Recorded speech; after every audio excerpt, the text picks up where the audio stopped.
a lot of people are walking around with unprocessed trauma, and that trauma is stored in our bodies, it's stored in our energetic bodies, and we oftentimes just leave it there, and it manifests in different ways without us recognizing. And a doula can be that person who gives you permission to say, hey, let's look at these things that happened. Let's unpack it. Let's, take a moment to dive into those things that we really don't want to touch otherwise. Over the 33-hour labor at home, I had a total of 3 different certified nurse midwives come and see me at my home. They all missed huge red flags. My pregnancy was completely normal, completely healthy. No gestational diabetes, no high blood pressure, no excessive weight gain. We got admitted, and that's when things started to go downhill. I had prolonged ruptured membranes for over 18 hours. I had a fever. I was shaking, which isn't super uncommon for birthing women, but I was shaking in a way that I knew, and I felt the fever in my body. I knew that there was something very wrong. When it comes to Black maternal mortality, I think that the medical community is not taking it serious enough. I think that it's a multifaceted issue that needs to be attacked at several different angles. Black women need access to quality, non-judgmental, non-biased care. We need continuity of care. We need providers who are actually thinking about, okay, I have a patient who is more likely to die than most of my other patients. What am I doing as a doctor or midwife or nurse to ensure that this patient stays alive? I think we need programs that are specifically for Black women. And in my opinion, the medical community is just not as proactive as it could be about what's going on. Ultimately, I think it's going to have to take a grassroots approach where Black women are going to have to start making their own solutions to a problem that they didn't exactly start, but is affecting them. And I think as we begin to grow and come together as a collective, we'll be able to really make a change and see a difference. Not progressing as fast as he wanted me to. He broke my water. He decided to start Pitocin and an internal feed monitor and a catheter. I had shared that I smelled a foul-smelling discharge. They had given me multiple vaginal exams to check my cervix. My son's head was tilted, which I now understand means asynclitic. My son's going to die. I knew it intuitively. And so I said, we need to go to the hospital for an emergency cesarean. In active labor with back-to-back contractions, I was told have my partner and I drive ourselves to the hospital. Once the Pitocin was administered, there were contractions upon contraction upon contraction, and I had been doing good to deal with them up until then, and then after that I couldn't, and I was so exhausted and so tired. When they came in again and offered me something, I decided to get a shot to take the edge off. When that didn't work, I agreed to the epidural. You have a legal right to verbally agree or decline whatever treatment or procedure is happening to you, so long as you are conscious and awake. It is a crucial part to not just the birth experience, but the human experience. You can't see everything that's going on with your vagina. You literally cannot see it. And sometimes the doula is that person that looks over your belly and says, oh, the doctor is getting his scissors and about to perform an episiotomy. Do you consent? A lot of times there are episiotomies happening with nothing being said, no words spoken. The doctor's just snipping, boom, it's done. A lot of times with an epidural, the mother doesn't even know. So a doula is literally that person on the other side saying, okay, now this is happening. Because if you're consenting to something, even if you're verbally consenting but you don't understand what's happening, it's not informed consent, it's just consent. We arrived at the hospital. One of the certified nurse midwives had called her obstetric backup, stood side by side the natural birth doctor, and the natural birth doctor said to me, there's only one way to birth a baby, and that's to push. And you're going to push. No, we're not going to do it that way. You're going to push. So I was put on an epidural, and she said, you're going to be able to rest for a while with your epidural, then we're going to take it off. And so I stuck with people who promised to honor me, and I had no other options, in my opinion, at that time. My son's heart rate started to exhibit what are called late prolonged decelerations. He was, still suffering from infection, which was allowed to go and become stage 3 necrotizing chorioamnionitis. It showed that my white blood cells were 3 times the normal limit. My son's heartbeat was allowed to struggle for the 12 hours until it eventually faded and became undetectable.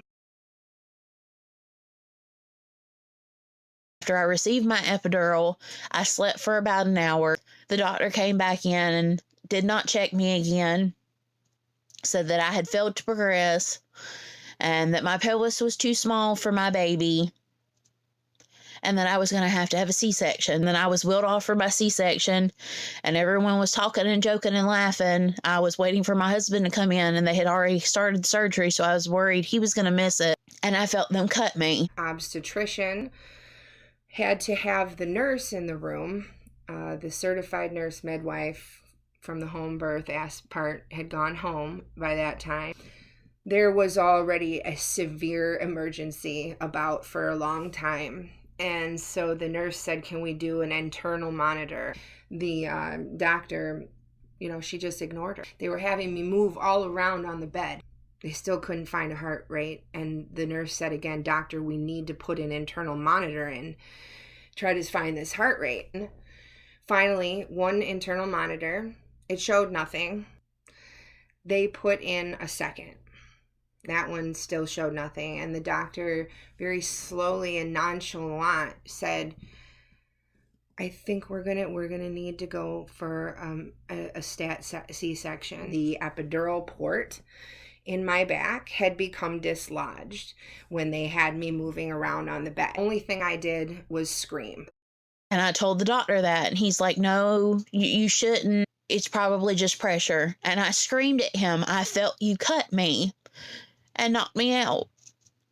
And the next thing I remember is a big nurse very nicely asking me if I could grab his shoulders so he could get a sheet under me to take me to recovery. And I couldn't because I was so drugged. He told me that once you're open, it's about 3 minutes to get him out. And I said, okay, and it turned into 10, and they couldn't get him out because he had become lodged in my birth canal. He was 9 pounds and 13 ounces, and he was a bruiser of a baby. It took a whole hell of a lot to slow his heart down. He was strong. The natural birth doctor who had refused to give me the cesarean had to jam her entire forearm into me to push my son back into my abdomen so that he could be removed through the cesarean incision. They started to stitch me up. I was still feeling everything, and they said, you shouldn't be feeling anything this bad at this point. And I said, I am under general anesthesia. And I woke up, and the first thing I said was, is he okay? And nobody said anything. And then I finally got to hold my daughter, and I could barely hold her because of all the medication. And I cried and told her I was sorry because this was not how I wanted her birth to be. I barely remember most of the first 24 hours of her life due to all the drugs that I received. I later found out, almost 4 years after she was born, that according to my OB, my pregnancy was complicated by morbid obesity. And that was the reason for my C-section, and the fact that my pelvis was too small and I had failed to progress, and that I would never have a child vaginally. I was wheeled into the recovery room right next to the operating room, and very shortly my bed was surrounded with medical providers in suits, not white coats, but suits and ties. And so that was odd. My natural birth doctor was behind them all in the corner. My son was born without a heartbeat. And then they were able to get it back after 15 minutes of resuscitation efforts. He was completely compromised. He had suffered severe hypoxic ischemic encephalopathy, multiple system failure. He never opened his eyes. He never cried. I was given a extremely grim prognosis. He removed my son from life support 4 days later. I had asked my birth team if we could all meet at my house, have a conversation about a number of concerns, and I had them written out on a piece of paper, and I actually still have that piece of paper. And I was waiting a text message at about 12 saying that, sorry we couldn't make it today. So I never really heard from them again. I mean, just completely disillusioned from this whole concept of sisterhood. But when you do attempt a out-of-hospital birth in this area and you have a negative outcome and you have the audacity to share your birth story or your child's name, I have been silenced, I have been banned, blocked, I've been dismissed, I've experienced victim blaming for 28 months. We have got to be able to hold space for the inconvenient stories, the uncomfortable facts, the narratives that don't reflect our own survivorship stories. We have to hold space for the darkness that has crept in. Okay, because nothing is only light. Matters more than just a healthy baby. It matters about mom too. The system is broken. I beg you to understand that the doctors work for you. If you don't agree with the care you are getting, fire them. So we know from science that when you go through a traumatic experience, it actually changes your brain. Children who go through traumatic experiences will have smaller brains when they grow up. If the mother is experiencing trauma, that's going to affect the way she's able to raise her child. So if she's in a place where something traumatic happened to her, that definitely will affect biochemicals, the hormones, everything that's going on inside of her. And then by default, that will affect the baby. People who have traumatic things happen to them tend to get triggered in their genetic coding to have certain diseases turned on.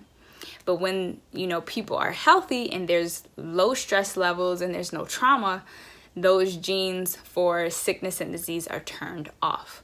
So I definitely believe that trauma is something that affects every single person, no matter what age they are. Women of all ethnic backgrounds can come together for this mission, and it will be even stronger in that way.